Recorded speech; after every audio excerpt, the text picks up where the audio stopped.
Fanny Griesmer, tout sourire, comment allez-vous? Qui est venue à pied. Et qui est venue à pied, bah oui, vous n'avez pas eu très très loin non plus à faire Non, pour non, venir dans le studio. C'est intéressant parce qu'on avait beaucoup parlé, et on en parle beaucoup d'ailleurs sur ce plateau, des moyens de locomotion vertueux, le vélo. Non, aujourd'hui, vous êtes intéressé à un sujet passionnant qui est l'utilisation de la voiture. Et pas uniquement dans le cadre de la crise Covid, on va en parler, mais d'une manière générale, avant la crise, malgré les campagnes, malgré la volonté de ne pas polluer, les Français, les salariés, ils apprennent leur petite voiture. Ouais, surtout quand il s'agit de se rendre au travail, 3 Français sur 4 prennent le volant pour aller travailler. C'est le résultat d'une enquête de l'INSEE, basée, je le précise, sur les données du recensement de 2017. Une voiture que l'on prend lorsque notre lieu de travail se situe à moins d'1 kilomètre de son domicile, et cela concerne près d'un Français sur 2. Alors 1 kilomètre pour faire court, c'est à peu près 10 à 15 minutes à pied en fonction de son allure. C'est moins de 5 minutes en vélo. Mais non, on prend quand même sa voiture. Il y a un phénomène sociologique là. Résultat très surprenant, on ne va pas se le cacher, on est largement sensibilisé aux problématiques écologiques. On nous a aussi alerté sur les risques de la sédentarité avec les risques et les effets néfastes du manque d'activité physique sur notre santé. Et pourtant, non, voilà, on essaye de faire court, rapide. C'est toujours la course le matin entre se préparer les enfants. Voilà. Et en plus, si le réveil n'a pas sonné, là, c'est clairement le sprint. Et là, on accélère et on prend d'ailleurs des risques de renverser quelqu'un sur la route. Enfin, il y a toutes ces questions. Non, mais il y a un vrai débat aussi sur ces... Qu'est-ce qui se passe? Est-ce que l'INSEE a creusé un peu le pourquoi du comment, comme on dit? Pourquoi sommes-nous si attachés à cette voiture? L'INSEE a tenté de comprendre. Premier cas de figure avancé dans l'enquête, on a plusieurs lieux de travail. Bah oui, donc pour se déplacer entre les différents lieu, on prend sa voiture. Ou bien on est amené à faire des déplacements pendant sa journée de travail, ce qui est le cas par exemple pour les commerciaux. On peut avoir aussi besoin d'utiliser sa voiture pour d'autres activités avant, pendant la pause déjeuner ou après sa journée de travail, par exemple pour faire les courses ou si vous déposez vos enfants à l'école ou chez la nourrice. Ça c'est vrai en province, peut-être moins vrai à Paris, parce que pour se garer, c'est pas si simple. Oui, vous perdez du temps en fait. Voilà, le temps gagné en voiture est rapidement perdu.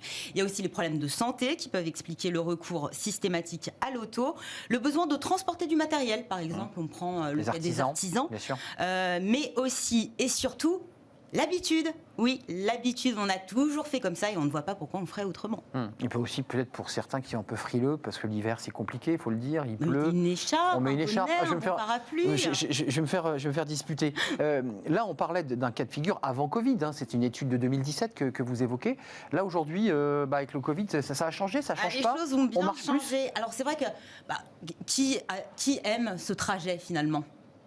Vous aimez, vous, ce temps de trajet pour aller au bureau? Peut-être que je vais... Je ne sais pas, mais en fin de journée, généralement, on a plutôt envie de se télétransporter chez soi. Oui, c'est vrai, on aimerait bien... Le temps de trajet, c'est un temps de décompression, non? Oui, mais c'est vrai que dans l'imaginaire collectif, on associe ça aux embouteillages, aux ennuis, aux désagréments en tout genre, à de la perte de temps surtout. La vie nous a plutôt habitués à les détester, sauf que pour ceux qui sont en télétravail aujourd'hui, eh bien, ces trajets n'existent plus. Et avec un peu de recul, garage. Avec du recul, on le sait, quand quelque chose n'existe plus et quand on en est privé, ce quelque chose en question nous manque. C'est une frustration. Et là, on s'aperçoit que ces trajets, finalement, ils étaient salutaires, ils nous faisaient du bien. Certains en viennent même à regretter les bouchons, la promiscuité dans le métro. Pour les raisons que j'évoquais. Exactement, parce que finalement, ce trajet, c'est un petit interlude avec de la musique ou non. Vous pouvez aussi prendre ce temps pour faire du sport, c'est le cas si vous faites de la marche ou du vélo. On peut passer des coups de fil dans sa voiture. C'était une soupape de décompression nécessaire, un temps pour soi, qui permettait aussi de déconnecter de sa vie professionnelle pour se reconnecter à sa vie personnelle. Alors face à ce manque, il y a ce besoin de marquer la frontière. C'est un paysage noir, il y a quand même des gens qui font du vélo, Fanny, quand même. Il y a quand même des gens qui font du vélo, qui le prennent. Cet engouement dont on parle post-premier confinement, ça ne concerne pas forcément les trajets pour aller travailler, en réalité. Donc voilà, si vous avez besoin de marquer la frontière entre la vie pro et la vie perso, Microsoft a décidé de créer une fonction trajet virtuel. Ce n'est pas une blague.